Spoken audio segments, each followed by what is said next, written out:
सब मिल पूजन करो। आए मेरे सब मिल पूजन करो। पूजन करो सब मंगल करो। पूजन करो सब मंगल करो। बड़े प्यारे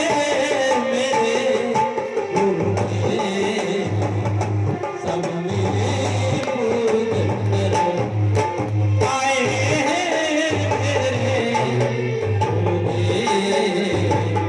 सब मिले पूजन करो।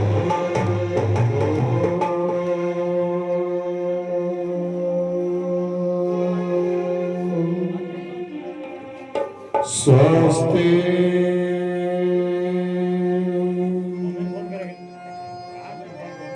श्री गणेशाय नमः। स्वस्ति श्री गणेशाय नमः। सृष्टि देवता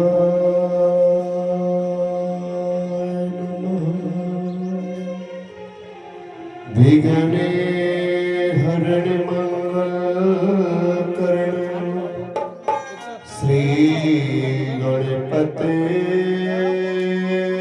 महाराज। प्रथमे निमंत्रण आपको प्रभु सकल सुधारो।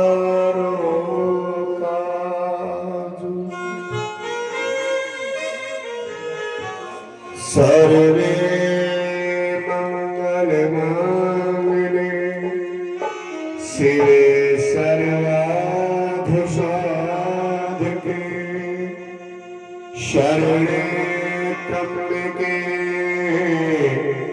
गौरी नारायणी नमोस्तुते। जलमाय नमः। कर्पूरि गौरं करुणावतारं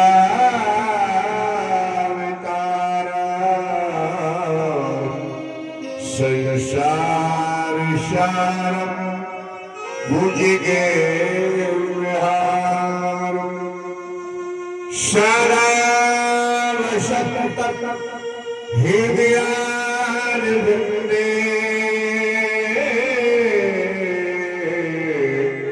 भवं भवानी सहितं नमामि। श्री भागवत भगवान की है आरती। पापियों को पाप से तारती। सभी गई भागवत भगवान की है आरती। पापियों को पाप से है तारती। श्री भागवत भगवान की है आरती। पापियों को पाप से तारती।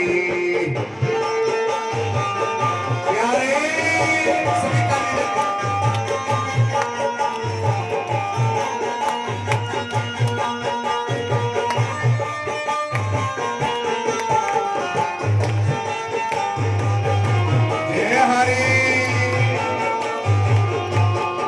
सभी ये अमर ग्रंथि ये मुक्ति पंथि ये पंचम वेद निराला नबी ज्योत जगाने वाला।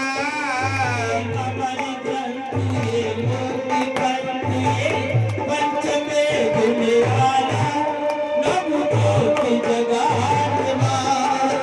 हरिदास कराने वाला।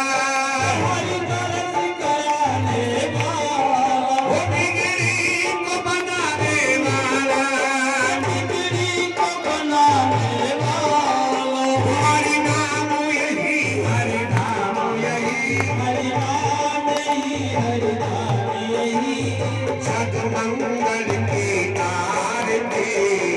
पापियों पाप से तारती। सभी गाइए।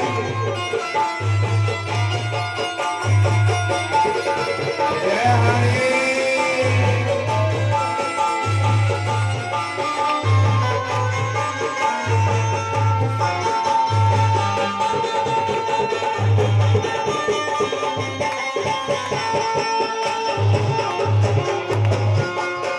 ये शांति गीत पावन पुनीत पाप मिटाने वाला, हरि दर्श कराने वाला। शांति गीत पावन पुनीत पापों को मिटाने वाला, हरि दर्श कराने वाला। वो बिगड़ी को बनाने वाला, बिगड़ी को बनाने वाला, वो ये सुख करनी ये दुख हारनी। सुखनी दुख हरनी। अद्भुत शोभन की आरती, पापियों को पाप से तारती। सभी गाइए।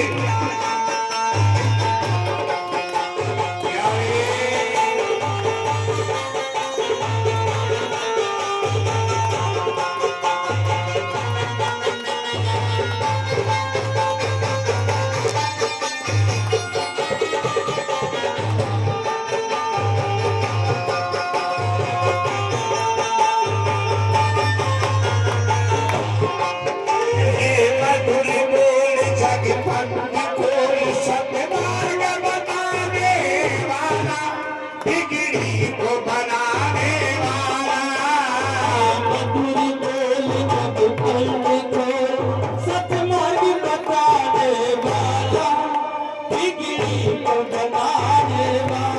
ओ प्रभु राम यही घनश्याम यही, श्री राम ही घनश्याम यही, प्रभु राम यही घनश्याम यही। श्री राम ही घनश्याम यही। ओ प्रभु महिमा की आरती, पापियों को पाप से तारती। भगवत आरती है आरती, ये आरती पापियों को पाप से तारती। श्री भागवत भगवान की है आरती, पापियों को पाप से तारती। भगवत आरती है आरती, पापियों को पाप से।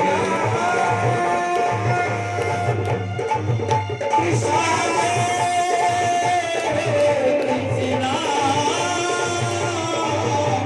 हरे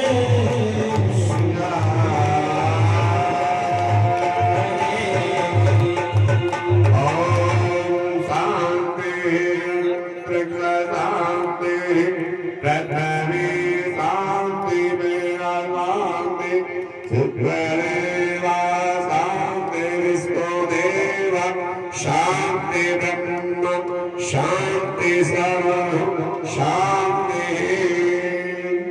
ओम गंगदेवान धर्माण प्रसाद्यादिनानः महिमानः सतगुणवे साध्या शांति देवा शांति देवा।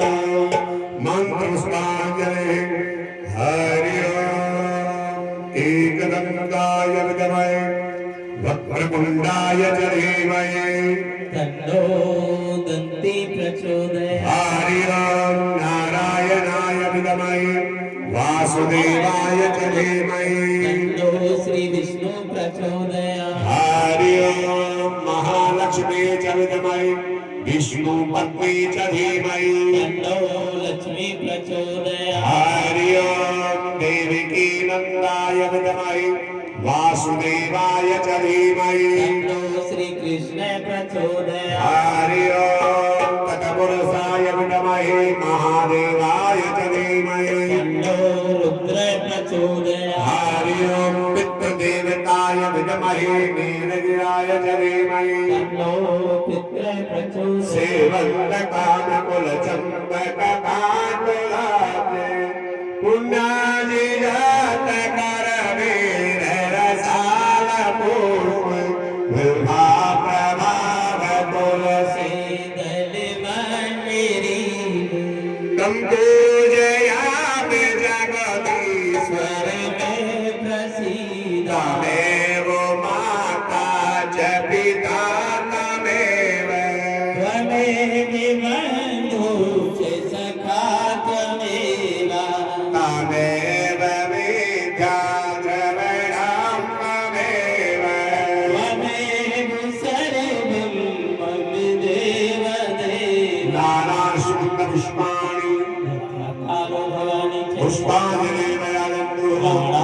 पुष्पांजलि समर्पयामि।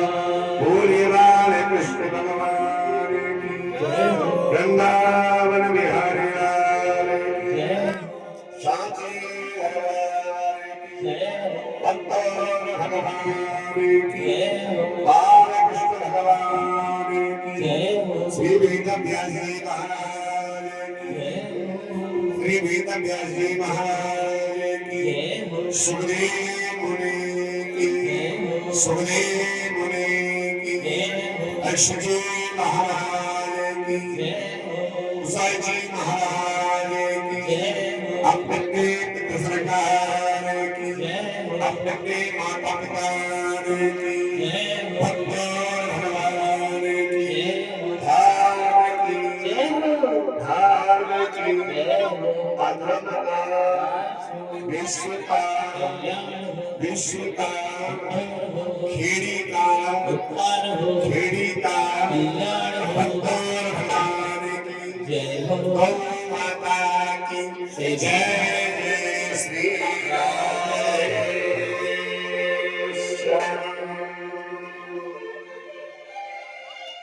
आइए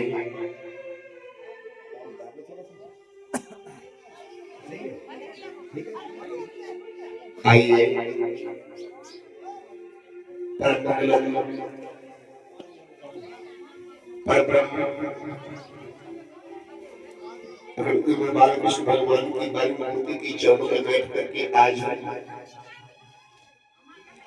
छठे दिवस की कथा का निष्पान कर कथा सुनने से पहले अपने गुरु के चरणों में नमन करते हुए अपने पितृ देवताओं के चरणों में नमन करते हुए कि हे पितृ देवताओं आप भी कथा सुने और अपने मोक्ष प्राप्ति करें।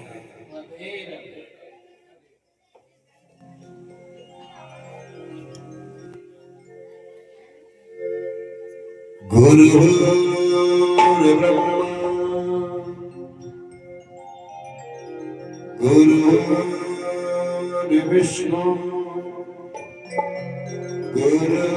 गुरुदेव महेश्वरा गुरु साक्षात् परब्रह्म तस्मै श्री गुरुवे नमः। आइए 2 मिनट भगवान का कीर्तन करें और कीर्तन करके अपनी जिह्वा को पवित्र करते हुए और भागवत कथा को सुन के इसका मनन करें। हरि गोविंद मेरो है किस किस का है गोपाल भाई जी सभी बोलेंगे दोनों हाथ उठा करके हरि गोपाल मेरो है श्री बांके बिहारी नंदलाल मेरो है। बुलाइए भगवान को हो हरि आ जाओ प्यारे आ जाओ हो हरि आ जाओ एक बार मेरा पुण्य है परिवार ओ हरि आ जाओ एक बार मेरा पुण्य है परिवार। हरि गोविंद मेरो है गोपाल मेरो है गोपाल मेरो श्री बांके बिहारी नंदलाल मेरो है। श्री बांके बिहारी नंदलाल मेरो हरि गोविंद मेरो है गोपाल मेरो है गोविंद मेरो गोपाल मेरो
श्री सुखदेव जी कहते कि हे राजन, अब जरा सावधान हो जाइएगा।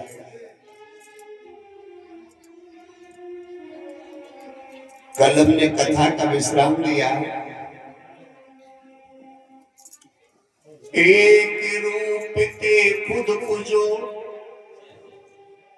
दूजो रहो पूजाए, बलिहारी से रूप की जो मांग मांग के खाए।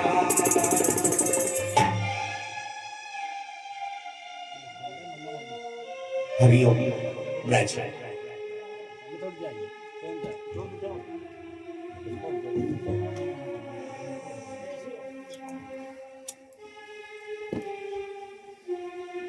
सुखदेव जी कहते कि श्री कृष्ण भी ब्रह्मा मुहूर्त के समय प्राप्त 4 बजे श्याम का त्याग कर देते थे,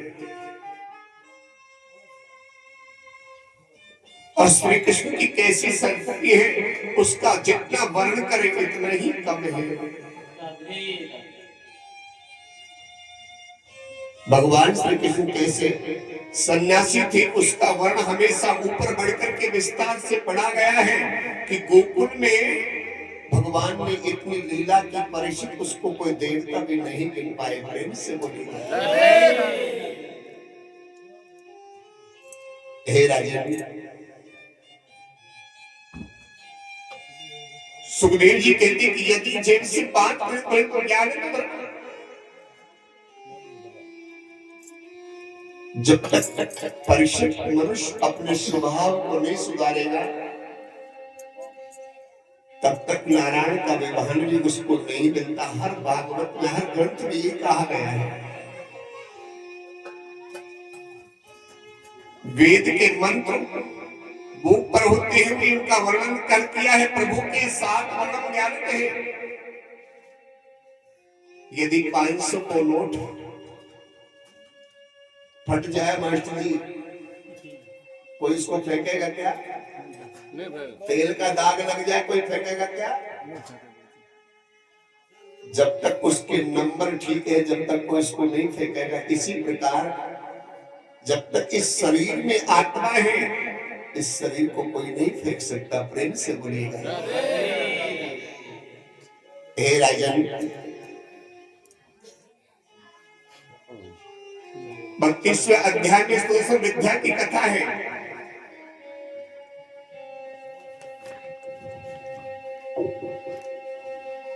अब कंस की मृत्यु निकट आने वाली है। हे राजन,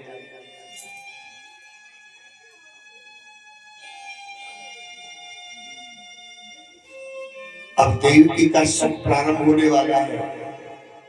यशोदा का सुख समाप्त होने वाला है।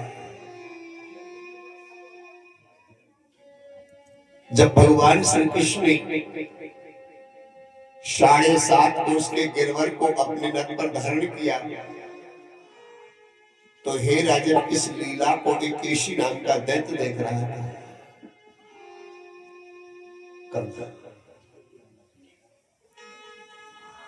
और उस केशी नाम के दैत्य ने विचार किया, यही तो देवकी का 8वां पुत्र है, यही कंस का काल है। मैं इस खबर को अपने मित्र कंस को पहुंचाऊंगा।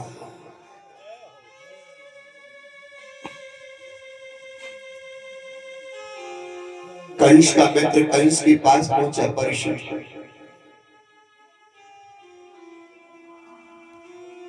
और केशी नाम के कंस ने कहा कि हे मित्र कंस, मैं आपको बड़ी खुशखबरी लेके आया हूं। कंस एकदम खड़ा हुआ और कंस ने कहा कि क्या लेके आओ, बताइए ना।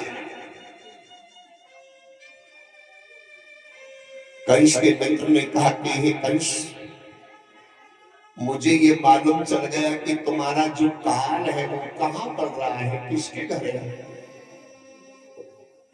और हे मित्रों, मैंने किसी के मुख से नहीं सुना, मैंने अपनी आंखों से देखा है।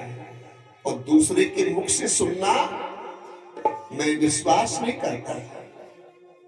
प्रेम से बोलिएगा। मैंने अपने आंखों से देखा है मित्रों। 7 वर्ष का बालक 7.5 कोस के गिरवर को अपने रथ पर कोई धारण कर सकता है क्या? कंस कहने लगे नहीं। अरे वही तो तुम्हारा देवकी का 8वां पुत्र है, वही तुम्हारा काल है, वो नंद के घर पर रहा है।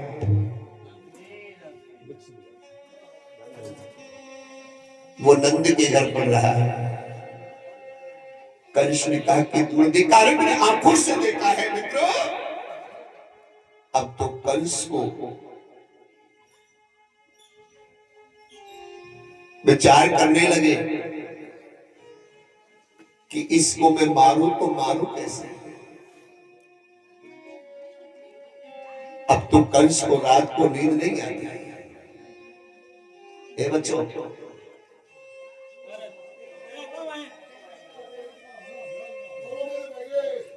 अगर तुमसे तुम्हारी हाउ जी पूछेगी कैसे क्या बताओगी? प्रेम से बोलिएगा।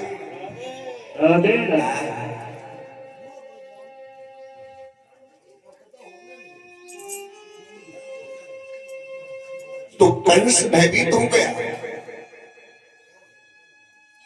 कंस आंखें बंद करता है तो कंस के सामने काली काली मूर्ति दिखाई देती है। कंस एकदम खड़ा हो जाता है और कंस ने विचार किया कि मैं इसको मारूं तो मारूं कैसे। एक काम करता हूँ, नारद जी को याद करता हूँ, नारद जी रास्ता बताएंगे। और कंस के मेलों में जैसे नारद जी आए, नारायण नारायण, हे कंस इतना उदास क्यों हो, कारण क्या है, तुम्हारे चेहरे पर ये झुर्री क्यों पड़ रही है। कंस ने कहा, हे नारद जी, मुझे ये मालूम चल गया कि जो मेरा काल है वो किसके घर पड़ रहा है, लेकिन मैंने आपको इसलिए बुलाया है कि मैं उसको मारूं तो मारूं कैसे, ये रास्ता बता दीजिए मुझे। नारद जी कहने लगे, नारायण नारायण नारायण, हे कंस ये बड़ा घोड़ा हो रहे, बड़ा घोड़ा हो। कंस ने कहा, नारद जी मुझे स्पष्ट बताओ, मैं उसका वध करूं तो करूं कैसे। नारद जी ने कहा कि सुनो कंस, ये तो बड़ो बड़ो है, सुनो एक धनुष मेला रखो और उस धनुष मेले में बड़े बड़े मल्ल बुलाना, भौम जी जैसे हस्तपुष्ट प्रेम के वो एक ही गुस्सा में मुष्टिक को बुलाना जो मुष्टिक का प्रहार करता है, और एक में गोविंदाय नमो नमः। ऐरावत हाथी को बुलाना जिस हाथी में 100 हाथियों के बराबर बल है। और हे कंस सुनो, उस धनुष मेले में बड़े बड़े मल्ल बुलाना और तुम एक गुप्त मीटिंग रखना और तुम एक पत्रिका में लिखना कि हे नंदो, मैं ये तुम्हें निमंत्रण दे रहा हूं, अगर कृष्ण और बलराम यह मेला देखने नहीं आए तो न जाने कितने यदुवंशियों का नाश हो जाएगा, कितनी माताएं विधवा हो जाएंगे। प्रेम से बोलिएगा, करुणा चलेगी बेटा। हे कंस सुनो, इस पत्रिका को देने किसको है तुमको, तुम्हारा मंत्री है, उसका नाम है अक्रूर जी, और अक्रूर तुम्हारा मंत्री है, उधर नंद का मित्र है, यानी छोटे भाई के समान है। इस पत्रिका को तुम अक्रूर जी को देना और अक्रूर जी कृष्ण बलराम को यहाँ लाएगा तो तेरे ऐरावत हाथी से कुचल के मार डालेगा, मुष्टि प्रहार करेगा, तेरी अवयोधा है सब उसको मार देंगे और तेरा कांटा निकल जाएगा। प्रेम से बोलेगा। राधे राधे। नारद जी ने कहा, हे कंस, मैं कल कुछ नहीं सुनना चाहता, कल मैं तुम्हारा विजय का डंका देखना चाहता हूं। कल मैं कुछ नहीं सुनना चाहता, कंस मैं तुम्हारे कल का विजय का डंका देखना चाहता हूं। अच्छा मैं चलता हूं। नारद जी अंतर्याम हो गए और नारद जी सीधे चले नंदगांव की ओर, भगवान कन्हैया के पास। श्रीमन नारायण नारायण नारायण, श्रीमन नारायण नारायण नारायण, भगवी नारायण नारायण नारायण, भगवी नारायण नारायण नारायण, श्रीमन नारायण नारायण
भगवान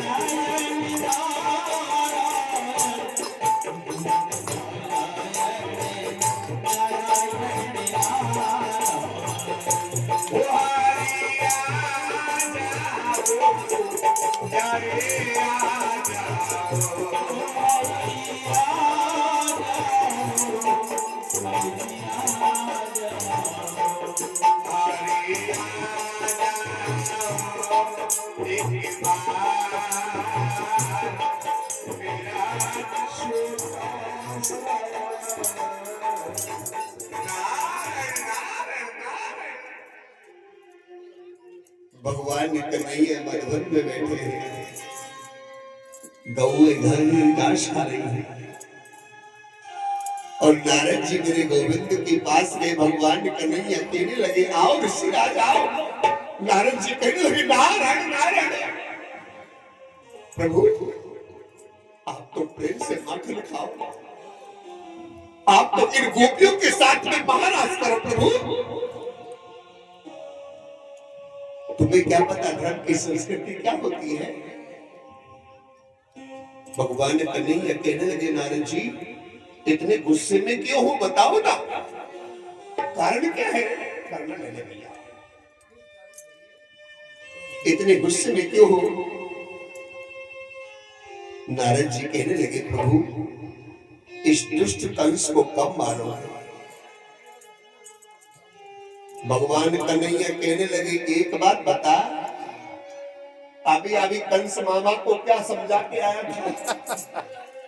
प्रेम से बोलिएगा। अब नारायण जी को काम का इधर उधर जब तक लड़ाई नहीं करा जब तक वो उगरा ना भावे। प्रेम से बोलिएगा।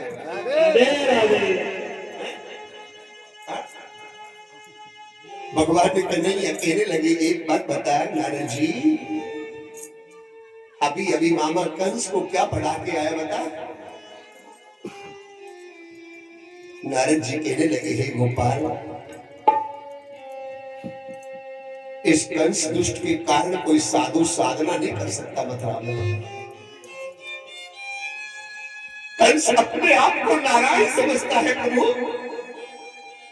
कोई ब्राह्मण पाठ नहीं कर सकता, यज्ञ नहीं कर सकता।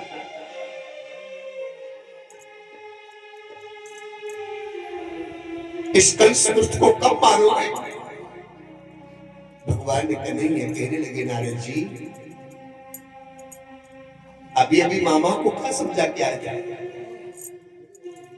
नारद जी ने कहा कि सुनो प्रभु अगर अग्नि के पास अपन जाएंगे तो कौन जलेगा। बोलो भैया अगर अग्नि के पास अपन जाएंगे तो कौन जलेगा। मास्टर जी अपन स्वयं जलेंगे और अग्नि को अपने पास बुलाएंगे तो कौन जलेगा। स्वयं जलेंगे। नारद जी ने कहा इसलिए गोविंद जलना तो अपन को ही पड़ेगा। दोनों परिस्थिति में प्रेम से बोलेगा।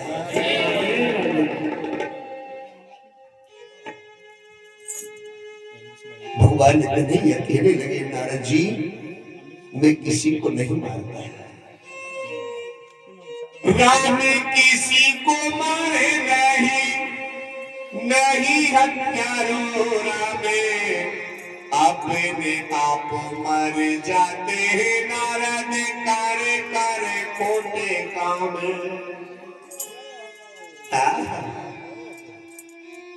हे नारद जी मैं किसी को नहीं मारता।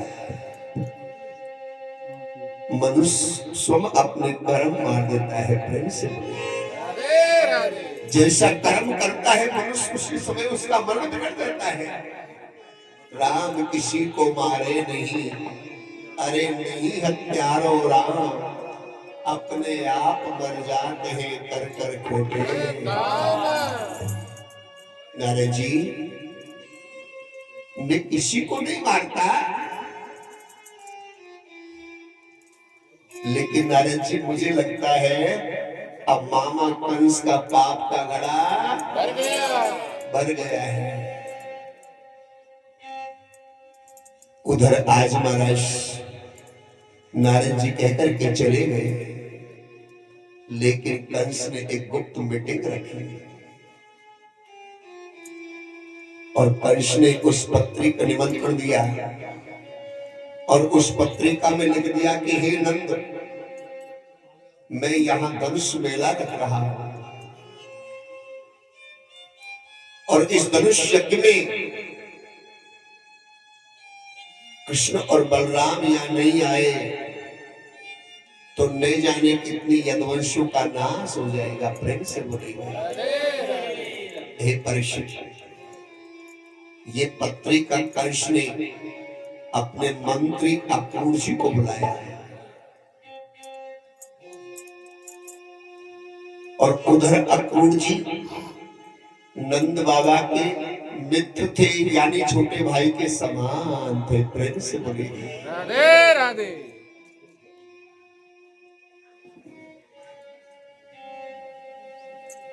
और कंस ने कहा कि हे अक्रूर जी, तुम मेरे मंत्री हो, मैं राजा हूं, तुम्हारा फर्ज क्या बनता है? कंस ने कहा कि महाराज, मेरा फर्ज बनता है राजा की आज्ञा का पालन करना।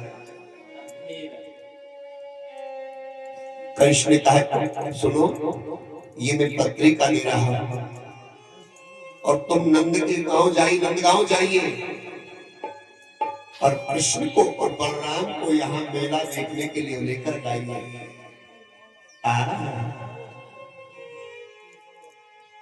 कंस ने सोचा सुबह प्रातःकाल जाना है।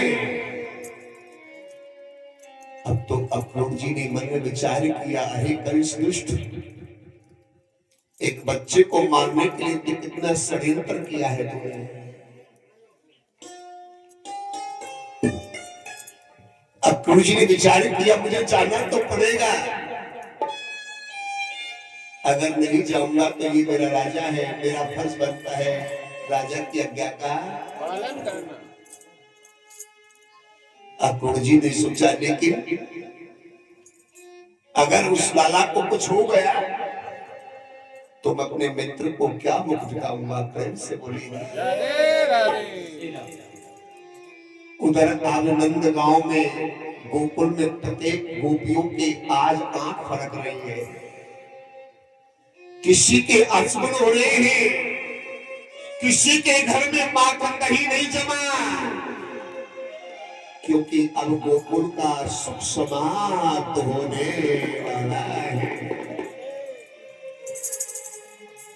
गोपी सब कहने लगी, अरे बहन, आज हमारे सामने सारे अस्मन हो रहे हैं, हमारा मुंह भी कड़वा हो रहा है और मेरा घर का दही नहीं जमा, माखन दूध नहीं जमा है। एक सखी कहने लगी, बहन, मुझे रात्रि में सपना आया है कि पूरा नगर रो रहा है और हमें गोविंद छोड़ के जा रहे हैं। सपने की बातों का भूसा की ऐसे थोड़े हो रहे गोकुल सब तारे, छोड़े गए मोहन आज हमें देवो प्रेम गए नैन के तारे। एक गोपी आंसू भर के कहने लगी, बहन, मुझे लगता है अब नंदगांव में कोई विपदा आने वाली है।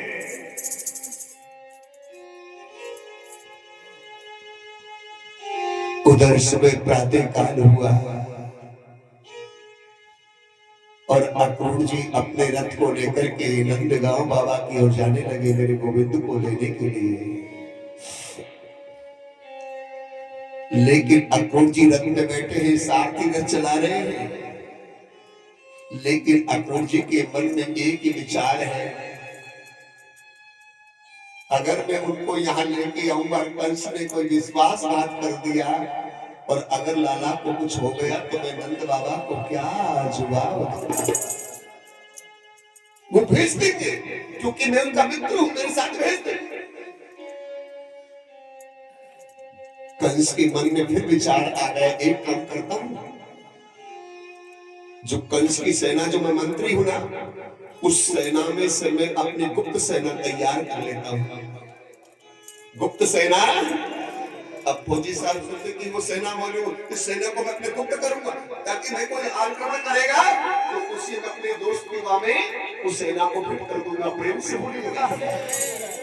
एक काम करता हूं, अपनी सेना है ना उसमें से मैं अलग सेना गुप्त सेना तैयार करता हूं। अगर कंस के दूत उस पर आक्रमण करेंगे तो मैं लाला के साथ अपनी सेना को लगा दूंगा। और उधर सुबह प्रातः काल हुआ, सब गोपी अपने अपने बाहर आंगन की ओर जा रही है, भाग रही है, लेकिन गोपी के हाथ में झाड़ू है। एक दूसरी गोपी आपस में बातें कर रही है, बहन आज 2 दिन से आज गोकुल में असुर हो रहे हैं, न जाने आज किसी हमारे गांव में विपदा आने वाली है। और उधर गोपियों ने सुबह प्रातः काल अक्रूर जी के रथ को देखा तो गोपी कहने लगी, अरे बहन देखो कंस का तो मंत्री है, मुझे लगता है लाला की किसी ने कंस को शिकायत कर दी है। अब तो सब गोपी अपने अपने महलों से बाहर आ गई। एक एक गोपी कहने लगी, अरे बहना नंदे को लाला मेरो सुन बहना तू बात, असगुन आज मेरे हुए कोई विपदा हो एक एक गोपी कहने लगी, यारी बहना देखो कंस का मंत्री जा रहा है। अब तो गोपियों ने अपने घर का काम सब त्याग दिया और सब एक 10 गोपी कहां बैठे हैं, 10 गोपाल कहां बैठे हैं, गोपाल ग्वाल वाल कहां बैठे हैं। आपस में और किसी की चर्चा नहीं है, मात्र मेरे ठाकुर जी की चर्चा है। प्रेम से बोलिएगा। गोपी किसे कहते हैं, वो और किसी के मन में भाव नहीं रखे, मात्र मेरे गोविंद के प्रति भाव रखे, वही तो सच्ची गोपी है।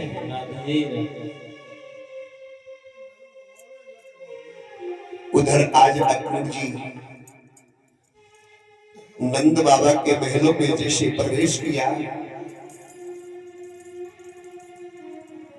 तो नंद बाबा ने कहा, आइए मित्र, नंदगांव में आपका स्वागत है।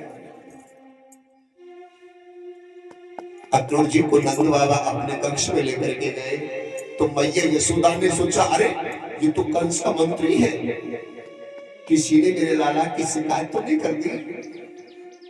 अब तो मैया यशोदा भी नंद बाबा के पास में आकर के बैठ गई और मैया के मन में एक ही विचार है, ये तो कंस का मंत्री है, किसी ने मेरे लाला की शिकायत तो नहीं कर दी। उसी वक्त आज अक्रूर जी ने कहा, मित्र जी मैं आपसे एकांत में कुछ बात करना चाहता हूं। और जब एकांत का नाम लिया तो मैया के मन में पक्का विश्वास हो गया कि कोई दाल में काला है।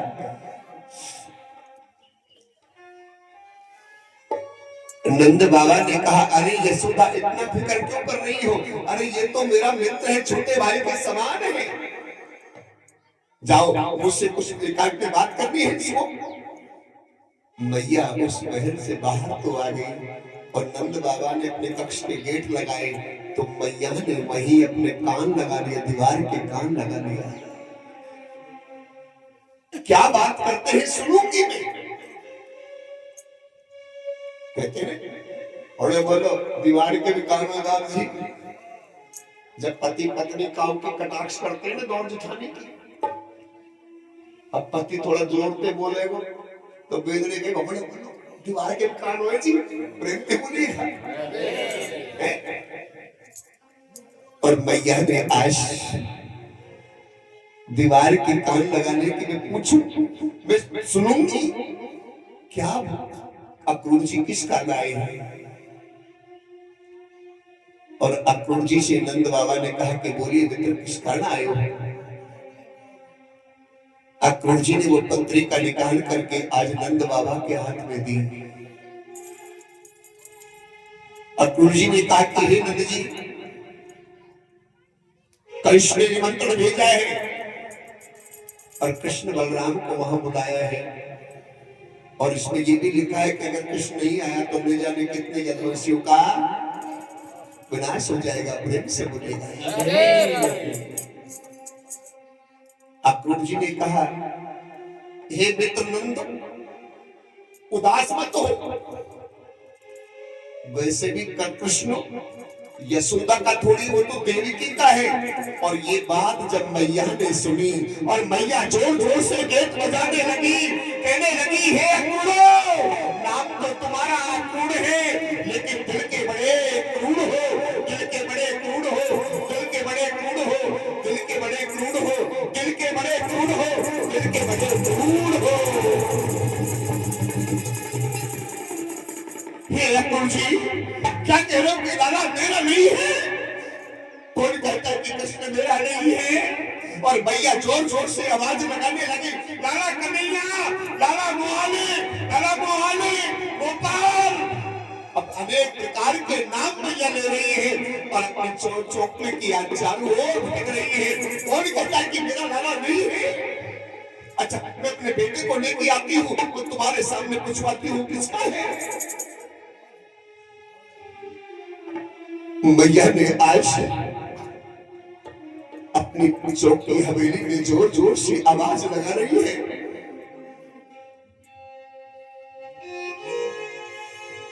और मैया ने आज चौक में बैठ करके जोर से चिल्लाई। भगवान कन्हैया अपनी कारी कमर मोड़ के सो रहे थे और मैया ने जैसे अपनी लाला को आवाज लगाई, लाला कलवा। और कन्हैया ने आज मैया की आवाज सुनते ही नंगे पैर दौड़े और कहने लगे मैया क्या हुआ, मैया क्या हुआ। और मैया ने मेरे गोविंद को अपने हृदय से लगा लिया। क्या लाला तुम मेरा नहीं है? बता, सबके सामने बता, तेरा काका आया है उसके सामने बता तू किसका है।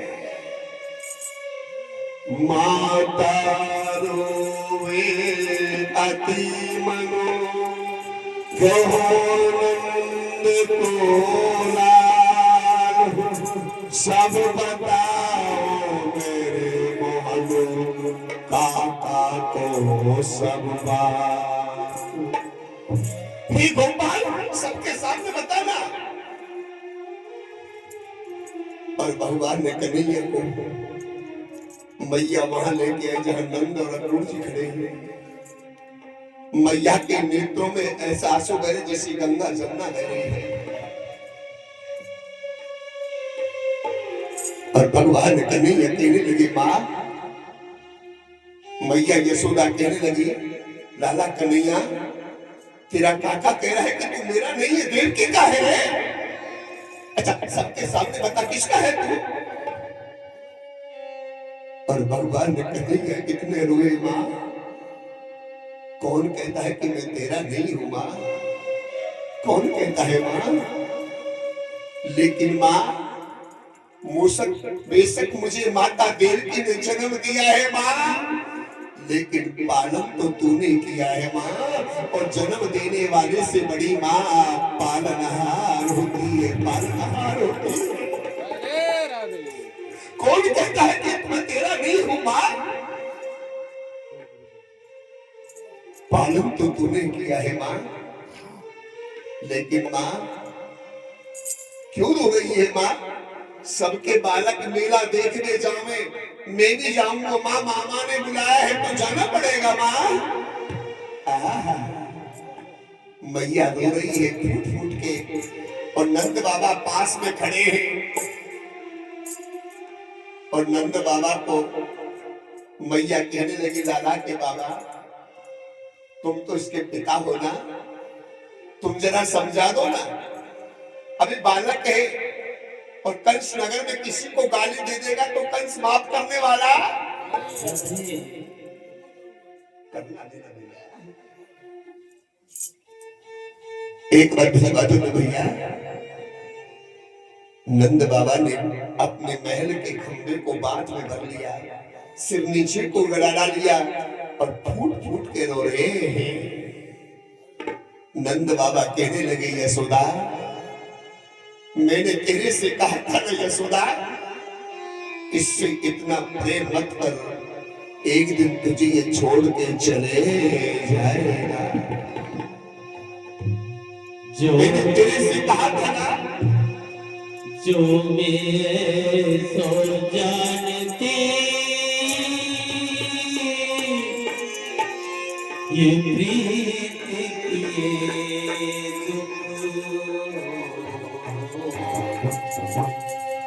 नगर डोला ये प्रीत थी